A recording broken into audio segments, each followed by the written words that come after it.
네, 2022년 3월 1일 이정훈입니다. 안철수 사태를 간단하게 정리드리겠습니다. 대선은 왕주, 대선은 완주, 정치는 철수, 이겁니다. 그리고 국민의당과 안철수는 따로 놀았다. 네, 저는 그렇게 봅니다. 정치는 타협이라고 봅니다. 선명하게 주장하고 원웨이로 갈 수도 있죠. 처음엔 가능하지만 시간이 흐를수록 자꾸 타협을 해서 그렇게 가야 됩니다. 어릴 때 사회문화 공부할 때 게마인샤프트, 게젤샤프트라고 기억나실 겁니다.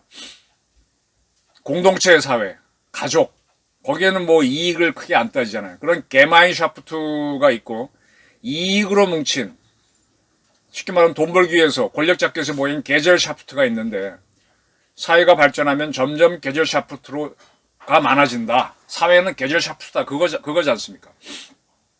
정당이 게마인샤프트인가요? 게젤샤프트인가요? 예를 들어 체게바라하고 쿠바의 카스트로가 쿠바 혁명을 시도할 때 배 몇 척을 타고 쿠바에 들어갈 때는 그땐 단단히 뭉친 그야말로 공동체, 인형으로 뭉치긴 했지만 게마인샤프트겠죠. 근데 그 이후에 권력을 나눠 가지면서 국가를 통치하면서 다투다 보면 서로 이익에 따라서 의견을 같이 하는 게젤샤프트로 변화하죠.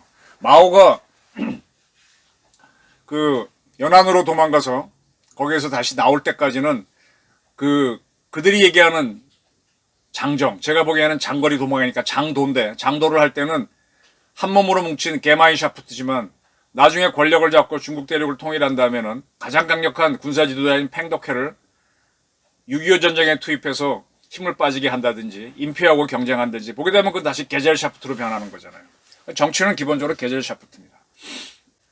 그 안철수 후보가 국민경선 야권 후보 단일화를 하면서 주장을 했어요.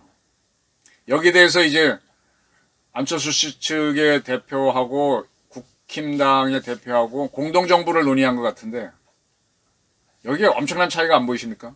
안철수 씨는 단일화하는 방법으로 국민경선을 주장했고, 양쪽 대표는 모여서 공동정부 방안을 논의했다는 겁니다. 안철수가 내놓은 이야기하고 국민의당에서 대표가 나와서 논의한 거고 주제가 다릅니다. 그런데 또 하나 나오는 얘기를 보게 되면 안철수 후보의 부인인 김미경 여사께서 이분들이 마라톤을 뛰죠. 3번 완주를 했다 그러죠. 마라톤 완주하듯이 대선도 완주하라라고 김미경 여사가 그랬대죠.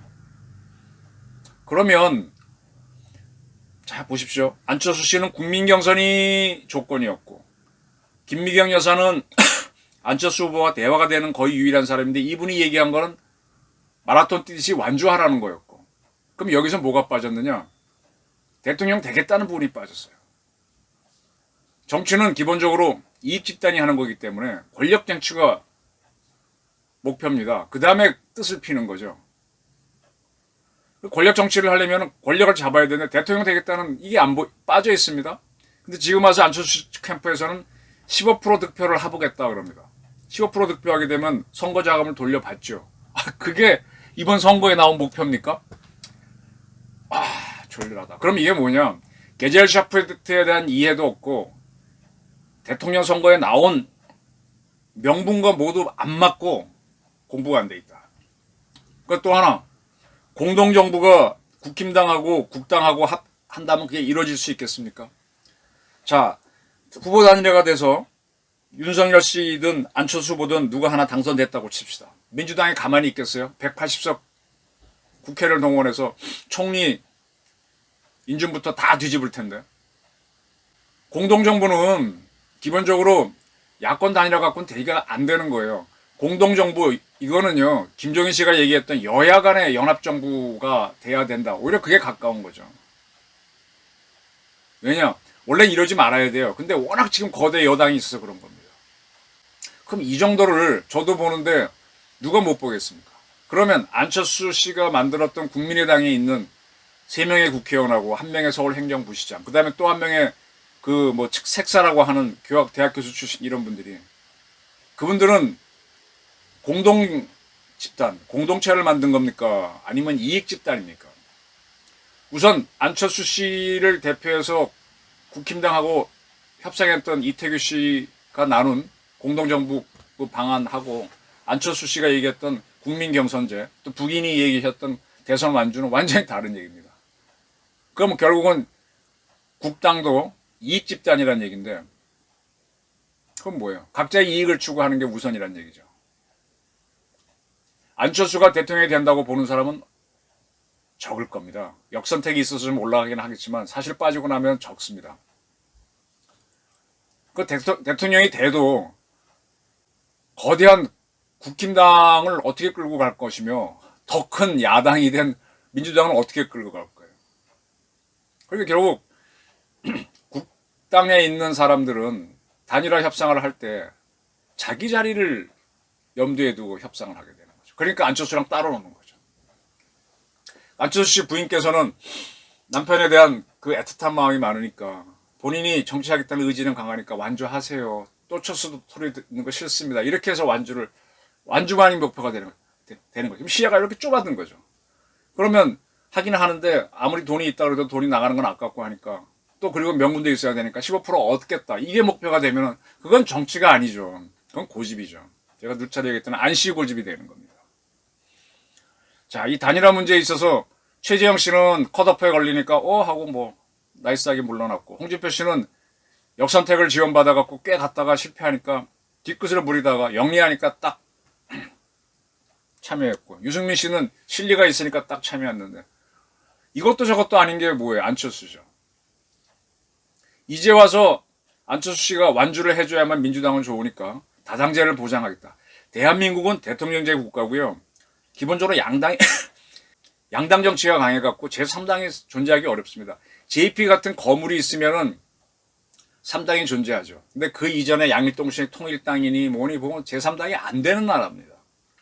지금 국당도 세석, 뭐 정의당이 보다 적은 뭐 그런 거잖아요. 거의 의미 없는 걸로 존재하는 거거든요. 근데 그걸 보장해 준다고 하는 민주당의 그것도 웃기는 거고, 또 설사 안철수하고 이재명 씨가 단일화돼서 하고 난 다음에도 어떻게 또 뭐 안철수를 총리시킬 것 같아요? 시켰다가 바로 아웃시키면 끝이지 뭐. 결론은 뭐냐? 안철수는 낙동강 오리알이 된다. 안 되는 겁니다. 그럼 안철수 씨는 정치 판단을 못했고, 대한민국 정치 판단을 못했고, 자기 비전, 과학경제 강국을 세우겠다는 그건 좋은데, 그러려면 권력을 잡아야 되는데 잡는 방법도 몰랐고, 자기한테 와 있는 사람들이 결국은 자리를 위해서 와 있는 거였지 당신의 생각과 뭐에 동조해서 온 게 아니다 이거죠.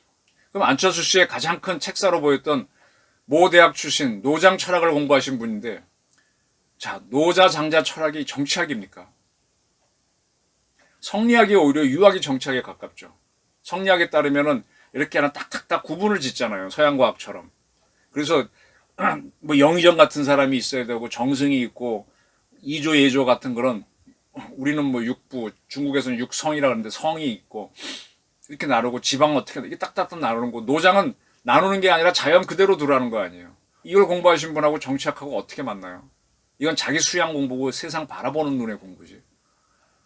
그러면 안철수는 책사부터 모두 정치를 할 줄 모르는 사람이죠. 이런 분이 이까지 왔다는 게 어떻게 보면 대단한 거죠. 어떻게 보면 대단한 거고, 어떻게 보면 본인이 이용당한 거죠. 그래서 저는 결국은 오늘 3월 1일 날 아직 이제 뭐 행사할래나 광화문에서 뭐 그런 얘기가 있겠지만은 결론은 뭐냐? 투표로 단일화할 수밖에 없다. 안철수 씨 고집은 아무도 못 꺾으니까 안철수는 완주를 하고 대선은 완주하고, 정치는 이분은 정치 그릇이 안 되니까 정치는 이걸로 철수가 되는 거죠. 그리고 단일화 문제는 국민이 대통령 선거로 단일화를 하는 겁니다. 거기서 이재명을 뽑으면 이재명대로 가는 거고, 윤석열 뽑으면 윤석열대로 가는 거고, 윤석열이 만약에 된다면은 그때 이 3.8년 문재인 정권이 만들어 이 문제를 한번 정리해 볼 수 있는 기회가 있는 거죠. 그래서 이제는 안철수를 바라보지 말고 국민 여러분께서 단일화를 할 거냐 말 거냐를 판단해 주셔야 할 타임입니다. 저희 의견이었습니다. 감사합니다.